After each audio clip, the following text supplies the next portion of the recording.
कब्रिस्तान है, उसको आप एक झट में कह देंगे ये वक्फ बाय यूजर है, रिकॉर्ड नहीं है, वो खत्म हो गया सारी चीजें। और दूसरी सबसे बड़ा इंपॉर्टेंट चीज है कि आपने कहा सेक्शन 2 में जो ट्रस्ट है, अगर कोई ट्रस्ट है तो वक्फ अप्लाई नहीं होगा।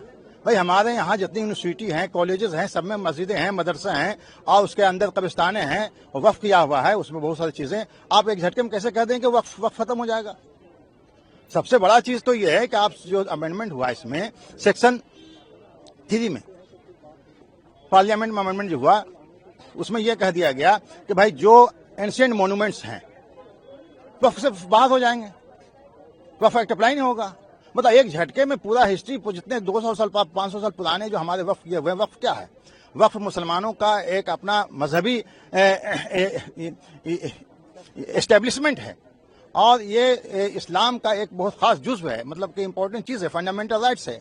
आर्टिकल 25, 26 आप जो फंडामेंटल राइट्स जब संविधान में दिया गया है, इस चीज में आपको वक्फ का भी अधिकार है चैरिटी पर्पज से। इसमें लिखा हुआ है कि अगर कोई ऐसा अधिकार या कोई ऐसा रिलीजियस पर्पस जिससे पब्लिक ऑर्डर या हेल्थ या सिक्योरिटी को अगर खतरा है, तब सरकार कोई उस पर रिस्ट्रिक्शन के लिए कानून बना सकती है।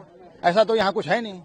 तो इन सारी बातों का बहुत डिटेल डिस्कशन हुआ और कोर्ट भी इस मिजाज में था इसको अभी स्टे करने के लिए, लेकिन अभी दूसरे पार्टी का जो गवर्नमेंट है उनका रिक्वेस्ट है कि हमें और कुछ बहस करने का मौका दिया जाए, इसलिए मैटर कल के लिए अभी अर्जेंट कर दिया गया है। सुप्रीम कोर्ट ने इंटेंट दिखाया है that the concept of Waqf user has been identified and they have given certain positive points to the other side and the other side has said कि वो अगले दिन तक डिसाइड करके बताएंगे whether certain interim stay can be given और not. जो इनके मेन चीज थी 8-10 में से जो 2 मेन अटैक थे इनके, वो थे ये वक्फ बाय यूजर को खत्म करना चाहते थे, कर लिया इन्होंने अमेंडमेंट के जरिए, और 2 नॉन मुस्लिम को वक्फ काउंसिल के अंदर ये लेके आना चाहते थे। ऑनरेबल सुप्रीम कोर्ट में आज तकरीबन 3 घंटे की हियरिंग के बाद में ऑनरेबल सुप्रीम कोर्ट साफ वाजे किया है कि हम ये ऑर्डर पास करेंगे या हम ऑर्डर पास करना चाह रहे हैं, ये जिसपे स्टेट काउंसिल ने यानी गवर्नमेंट काउंसिल ने कहा जी कल तक के लिए मुलतवी कर दीजिए। तो वो जो वहां पर बताया गया था वो ये बताया गया था ऑनरेबल सुप्रीम कोर्ट की तरफ से कि हम वक्फ बाय यूजर को रिटेन करेंगे इंटरिम, जब तक इसकी पूरी सुनवाई ना हो जाए, यानी इंटरिम ऑर्डर इस तरह का करने जा रहे हैं। दूसरी चीज क्या थी इसमें कि जो नॉन मुस्लिम को आपने इंक्लूड किया उसको भी हम स्टे करेंगे। अभी ये इंटरिम ऑर्डर के ऊपर बात चल रही है, फुल्ली इनको एग्जामिन किया जाएगा सारी चीजों को। अब ऑनरेबल सुप्रीम कोर्ट इसको खुद एग्जामिन करेगी या किसी दूसरे हाई कोर्ट को रेलीगेट करेगी, ये ऑनरेबल सुप्रीम कोर्ट ने कल डिसाइड करके बताना है। लेकिन ये जो 2 चीजें हैं, 2 प्रावधान जो मेन है, ये जो भी कुछ होगा सुनवाई के लिए रखा जाएगा या दूसरी कोर्ट में जाएगा। ये ऑनरेबल सुप्रीम कोर्ट ने जो आज अपना माइंड दिया है उसके मुताबिक ये दोनों प्रावधान को स्टे करने के बाद दिया जाएगा। वक्फ अमेंडमेंट एक्ट को चैलेंज करने वाली जितनी याचिकाएं थी सबों की सुनवाई माननीय सर्वोच्च न्यायालय के मुख्य न्यायाधीश के अदालत में हुआ।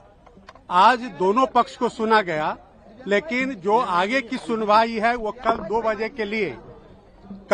के लिए एडजर्न किया गया है और अभी सुनवाई पूरे केस में जारी है। जो मुस्लिम पक्ष के जो वकीलों का कहना था कि सेक्शन 3 में, सेक्शन 9 में, सेक्शन 14 में, सेक्शन 36 में और सेक्शन 83 में जो अमेंडमेंट्स हुए हैं वो अमेंडमेंट्स उनके फंडामेंटल राइट का हनन करता है।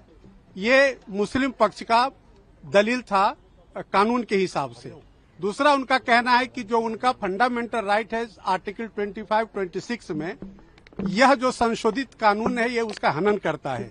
लेकिन भारत सरकार के तरफ से सॉलिसिटर जनरल और जो हम लोग जो समर्थक इस संशोधन के हैं, हम लोग के तरफ से जो सीनियर एडवोकेट्स और हम लोगों ने भी अपनी बात रखी कि जो अमेंडमेंट है वो बिल्कुल संविधान सम्मत है और उसमें के अमेंडमेंट को जब आप देखेंगे, चाहे वो सेक्शन 3 का अमेंडमेंट हो, सेक्शन 9 का अमेंडमेंट हो, सेक्शन 14 का अमेंडमेंट हो, सेक्शन 36 का अमेंडमेंट हो, 83 में, तो कोई भी फंडामेंटल राइट का हनन नहीं हो रहा है।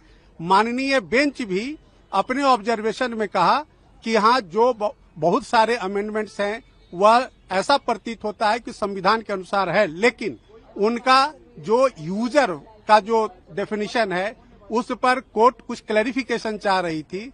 साथ ही साथ कोर्ट का कहना था कि जो काउंसिल के कॉन्स्टिट्यूशन में जो मेंबर्स हैं उसमें हिंदू मेंबर्स को लेकर के कोर्ट क्लैरिफिकेशन चाह रही है। इन 2 मुद्दों पर कल सॉलिसिटर जनरल साहब से और जो हिंदू पक्ष के जो तमाम हम वकील हैं हम लोगों से उस पर असिस्टेंस मांगा है, क्लैरिफिकेशन मांगा है। अब कल जो है सारे मुद्दे की सुनवाई 2 बजे होगी। कोर्ट कन्विंस हुआ और कोर्ट पहले से भी जानता था, ये बेंच पूरा समझती थी कि ये मामला क्या है। बेंच ने 4 पॉइंट को है रेज किया उसमें। बेंच ने पहले कहा कि नोटिस तो हम इस पे इशू करेंगे, जो सॉलिसिटर जनरल है उसको कहा कि हम आपको नोटिस इशू करते हैं, ठीक है, नोटिस इशू करेंगे हम, लेकिन हम इसके ऊपर ये कोई पार्लियामेंट एक्ट बनाती है तो उसके ऊपर स्टे नहीं लगाते हैं, लेकिन ये एक्सेप्शनल केस है, ये केस एक एक्सेप्शनल केस है जिसके लिए हम इस पे इंटरिम स्टे देंगे, हम इस पे इंटरिम रिलीफ देंगे। इंटरिम रिलीफ जो है कोर्ट ने ये कहा कि हम अभी डिक्टेट करा रहे हैं इंटरिम ऑर्डर, उसमें उन्होंने हमें क्या क्या रिलीफ दिया। पहला रिलीफ दिया कि एक्स ऑफिशियो को छोड़ करके बाकी जो भी मेंबर होंगे वो सब मुस्लिम होंगे, ये हम लगाते हैं। दूसरी चीज, जो कलेक्टर अगर जाकर के सर्वे करता है तो वो कलेक्टर जाके सर्वे करने से पहले कोई उसका नेचर नहीं चेंज कर सकता और करने से पहले हमारे यहाँ एप्लीकेशन लगाएगा इस कोर्ट में आके। तीसरा, ये उस कोर्ट ने कहा कि जो भी प्रॉपर्टी है, चाहे वो वक्फ बाय यूजर है या चाहे वो रजिस्टर्ड है, उसका डी नोटिफाई नहीं करेगी सरकार जब तक हम ये मामला नहीं सुन रहे हैं। तो ये चारों ही चीजें हमें चाहिए थी और यही चीजें कोर्ट समझ चुका और इसी चीज के ऊपर कोर्ट हमें जो है वो इंटरिम ऑर्डर दे रहा है। तो तुषार मेहता लिटरली गिड़गिड़ाने लगे कोर्ट के सामने कि हमें और सुन लिया जाए, हमें और टाइम दे दिया जाए, हमें कल के लिए रख दिया जाए। तो जज ने काफी रजिस्ट होकर के फिर हमने भी कहा कि ठीक है, आप इनको अपॉर्चुनिटी दीजिए, मिस्टर मेहता को आप सुनिए और फिर हम भी कल और कुछ सुनाएंगे कोर्ट को, और कल 2 बजे के लिए ये रखा गया है। अल्टीमेटली ऑर्डर पास नहीं हुआ है, जो ऑर्डर पास नहीं हुआ, लेकिन जजेस क्या चाहते हैं, कोर्ट कैसा सोच रहा है वो हमें पता चल गया और कोर्ट किस तरीके से फैसला, कोर्ट पूरा मैटर समझ चुका है, सेंसिटिविटी समझ चुका है और कॉन्स्टिट्यूशन कैसे जो है वो वायलेट हो रहा है वो कोर्ट समझ चुका है। अच्छा, नोटिस इशू किया गया है, कुछ इस तरीके की बात सामने आई है या कुछ एफिडेविट वगैरह फाइल करने को कहा गया है? नहीं, अभी क्या है, कल डिसाइड कोर्ट ने कहा कि अब मिस्टर मेहता हम आप नोटिस इशू करेंगे और आप जो है जवाब दे दीजिएगा। तो मेहता ने खुद कहा कि सर आप मुझे इशू कर दीजिए, हम 15 दिन में इसको सुन के 15 दिन के अंदर हम एफिडेविट ले आएंगे, डे टू डे आप इसको सुन लीजिए, आप स्टे मत लगाइए। जज ने कहा कि नहीं, स्टे लगाना जरूरी है, इंटरिम रिलीफ देना जरूरी है, because it's an exceptional case जी। तो कल हो जाएगा इंशाल्लाह। बाकी पिटीशन जो है मुजीबुर रहमान साहब, उसको कब सुनने की बात कही है कोर्ट ने? वो तो इसके साथ कनेक्ट हो जाएंगी। जज साहब ने ये कहा है कि जिसकी पिटीशन आज 11 बजे तक आ गई थी उसको आज सुना गया है। कुछ लोगों ने मेंशन की अपनी पिटीशन, उनको जज साहब ने नहीं सुना है, कोर्ट ने नहीं सुना उसको। वो नेक्स्ट जो है जब वो लिस्टिंग होगी, स्क्रूटनी पार करके जब आएगी तब उसको देखा जाएगा। मैं सबसे पहले धन्यवाद करता हूं अपनी माननीय सर्वोच्च न्यायालय को, जहां का मैं 27 वर्षों से लाइफ टाइम मेंबर हूं। यहां उन्होंने बिल्कुल निर्भीकता, निष्पक्षता, निडरता के साथ बहुत जल्दी सुनवाई लगाई, जैसा जनरली नहीं सुनवाई हो पाती, लेकिन क्योंकि धार्मिक भावनाएं हैं, सवाल हैं लोगों के। वैसे तो ये वक्फ का अमेंडमेंट एक्ट बिल लोकसभा द्वारा पास हो चुका, उसके बाद राज्यसभा द्वारा पास हो चुका। आदरणीय जगदम्बिका पाल ने इसमें बहुत बड़ी कमेटी बना के उसका पूरी चर्चा की, सबके सुझाव लिए। All India Muslim personal law board ने भी दिया, देश के महामहिम राष्ट्रपति ने उस पर मोहर लगाई, अन्य राज्यों ने भी मोहर लगाई। वेस्ट बंगाल की अपनी हमारी बहन ममता दीदी जी उससे कुछ नाराज हैं, उनकी आपत्ति है, तो उनकी आपत्ति और ऐसे कुछ लोगों की जिनकी भी आपत्ति है, आपत्ति तो होगी, यही तो लोकतंत्र की परिभाषा है। कोई कहेगा इसमें कुछ गलत है, कोई कहेगा सही, लेकिन ज्यादातर लोगों ने लोकसभा, राज्यसभा और देश के महामहिम राष्ट्रपति जी ने उसको बहुमत से पास किया है। तो निश्चित तौर पर कुछ जो शिकायतें थी उनको दूर कर रही माननीय सर्वोच्च न्यायालय सुनवाई कर रही है और जो भी परिणाम आएंगे वो अच्छे होंगे, जो भी फैसले आएंगे वो अच्छे होंगे। हमारी सर्वधर्म समभाव, सर्वजन हिताय, सर्वजन सुखाय की भावना और ये अपनानी चाहिए। देश में शांति रहना चाहिए, अमन चैन रहना चाहिए। इस तरह की जैसी ममता दीदी ने भाषा का प्रयोग किया। मुस्लिम पक्ष ने कुछ बिंदु उठाए। पहला था वक्फ बाय यूजर, जिसको लेकर के उन्होंने आपत्ति करी। दूसरा ये था कि भाई जो वक्फ बोर्ड के जो नए बोर्ड और ट्रिब्यूनल्स अमेंडमेंट के बाद जो गठित हुए हैं, उसके अंदर जो 2 नॉन मुस्लिम्स को जोड़ा गया है, उसको लेकर के उन लोग को आपत्ति थी। तो यहाँ पे हमारा हिंदुओं पक्ष का ये कहना है न्यायालय के समक्ष कि देखिए 1995 के वक्फ बोर्ड में ये था कि वक्फ बोर्ड ओपनली ये कहता है कि अगर कोई भी गैर मुस्लिम वक्फ बोर्ड को संपत्ति डोनेट कर सकता है, वो किसी भी गैर मुस्लिम से संपत्ति लेने के लिए तैयार है। पर अगर कोई भी गैर मुस्लिम वक्फ बोर्ड या ट्रिब्यूनल का हिस्सा बनता है, वो उनको आपत्ति है। तो इस चीज को लेकर के उन्होंने मुद्दा उठाया, जो हमारे अधिवक्ताओं ने, हमने उस चीज का पुरजोर विरोध किया। उन्होंने पूरी कोशिश करी कि आज स्टे लगे, तो उसमें भी वो नाकाम रहे। दूसरा, माननीय दिल्ली हाईकोर्ट के समक्ष भी बहुत सारी ऐसी याचिकाएं पेंडिंग है जहां पे पहले पिछले वक्फ बोर्ड को चैलेंज किया गया है।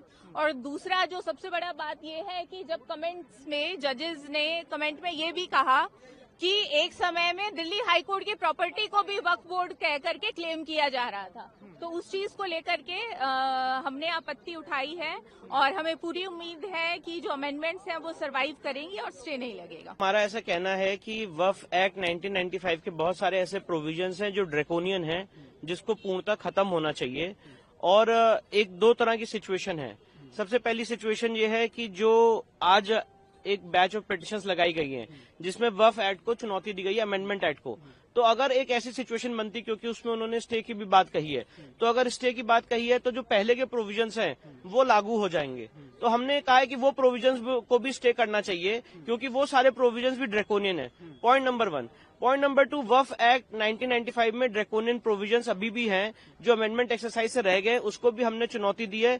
फॉर एग्जांपल जो पर्सन एग्रीव्ड शब्द यूज है, जिसमें नॉन मुस्लिम्स भी आते हैं और उनको ये ऑब्लिगेशन है कि उसको वक्फ ट्राइब्यूनल में चैलेंज करें, उनकी जमीन अगर चली गई है, उसको हमने चैलेंज किया है। वक्फ ट्राइब्यूनल पूर्णतः गलत है, सारे मामले सिविल कोर्ट जाने चाहिए, ये मांग हमने की है। सेक्शन 89 में अगर वक्फ के खिलाफ केस फाइल करना है तो नोटिस देने का प्रावधान है, उसको हमने चैलेंज किया है। शामला दा जो एक गांव समाज की जमीन होती है, वो पूरी की पूरी जमीन वक्फ को घोषित कर दी गई है वक्फ की डेफिनेशन में, उसको हमने चैलेंज किया है।